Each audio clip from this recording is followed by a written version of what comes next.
প্রবাসীর এই টাকা, এই যে টাকা দেখতেছেন, বর্তমান এমন এক জমানায় দাঁড়াইছে পরিবারের কারো কাছে নিরাপদ না। হাজারো প্রবাসী কিন্তু বিশ্বাস করে কাকে? পরিবারের লোকজনকে। ওই পরিবারের লোকজনে কিন্তু সবচেয়ে বেশি বিশ্বাসঘাতকতাটা করে ওই প্রবাসীদের সাথে। হাজারো প্রবাসী আছে আজকে নিজের জীবনের সকল অর্জিত টাকা পরিবারের হাতে অন্ধের মতো বিশ্বাস করে তুলে দিছে, কিন্তু তার বিনিময়ে সে পাইছে অন্ধকার ভবিষ্যৎ আর এরকম একটা বাঙ্গা হারিকেন। তাই আমি সকল প্রবাসীদেরকে একটা কথাই বলবো, আপনার এই কষ্টের অর্জিত টাকা কারো কাছে অন্ধবিশ্বাস করে তুলে দিয়েন না। নিজের কাছে রাখার চেষ্টা করেন, নিজের অ্যাকাউন্টে রাখার চেষ্টা করেন। তা না হলে কিন্তু আপনার জন্য অচিরে অপেক্ষা করবে অন্ধকার ভবিষ্যৎ আর এরকম বাঙ্গা হারিকেন।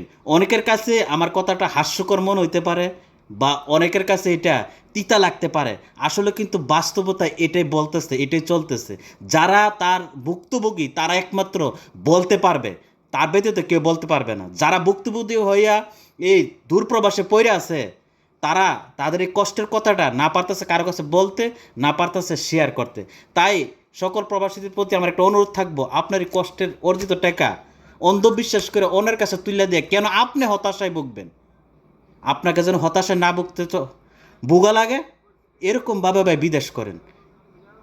নিজের কাছে টাকা রাখেন, নিজের কাছে সঞ্চয় করেন, যাতে আপনাকেও একটা শেষ সময় গিয়া অন্ধকার ভবিষ্যৎ আর এরকম একটা বাঙালিকে না পাইতে হয়।